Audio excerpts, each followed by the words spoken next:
మొన్న మధ్యన దశ 2-3 రోజుల కిందట మ్యాక్సిమం నేను ఈ వీడియో చేస్తున్న సమయానికి కేరళలో ఒక బస్సులో ఒక వ్యక్తి ప్రయాణిస్తున్నాడు.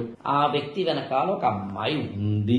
ఆ క్రౌడెడ్ బస్సులో తెలుసో తెలియకో ఇంటెన్షన్ గాను అన్ఇంటెన్షన్ గాను అసలు అయిందో కాలేదో మొత్తం మీద ఆమె ప్రైవేట్ పార్ట్స్ ని తాకిన ఆ అబ్బాయి, ఆ పురుషుడు, దాన్ని ఆమె వీడియో తీసిన దాన్ని అప్లోడ్ చేసిన దాన్ని మనకి సోషల్ మీడియాలో చూశారు. ఇంకా సోషల్ మీడియాలో వీర దేశభక్తులు, వీర అత్యద్భుతమైన స్త్రీవాదులు, అత్యద్భుతమైన మానవతావాదులు అసలు ఈ సమాజంలో తాము ఒక్క తప్పు చేయలేదు, ఎవడు ఎప్పుడు ఎక్కడ తప్పు చేస్తాడో ఆ తప్పుని చేయి పట్టుకుని చూపుడు వేలుతో చూపించగలిగిన మహా ధీరులు, ఆడా ప్లస్ మగ ధీరులు, వీళ్ళందరూ కలిసి ట్రైలింగ్ అందుకే దీనికి యాక్చువల్గా పెట్టిన పేరు ట్రయల్ బై సోషల్ మీడియా.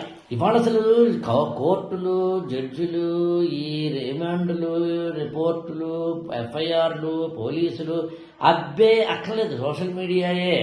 అందరం రెచ్చిపోయి చేస్తాం. తప్పులెన్నువారు తండోపతండంబు ఉర్విజనులకెల్లా ఉండు తప్పులెన్నువారు తమ తప్పులెరుగరు విశ్వదాభిరామ వినురవేమం. అందుని తాము తప్పు చేసినా చేయకపోయినా చేయనట్టుగా నటిస్తాం, చేస్తాం, సమాజానికి చెప్పం.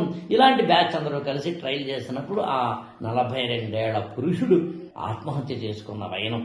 దీన్ని యాక్చువల్గా ఒక ఫుల్ పేజ్గా రాయడం మాత్రమే హిందూలో కాదు. ఇప్పుడు కేరళలో మగవాళ్ళు ప్రత్యేకంగా కొన్ని ఏదో అట్టపెట్టెల్ని అడ్డం పెట్టుకుని, లేదా ఏమైనా కొన్ని పేపర్లని అడ్డం పెట్టుకుని, అంటే స్త్రీల పక్కన నిలబడాలంటే ఇలా ఏదైనా అడ్డం పెట్టుకుని, లేదా చుట్టూ ఒక గోడ కట్టుకుని అన్నట్టుగా ఒకనొక నిరసన వ్యక్తం చేయడం అనేది మామూలుగా క్యాజువల్గా కాదు.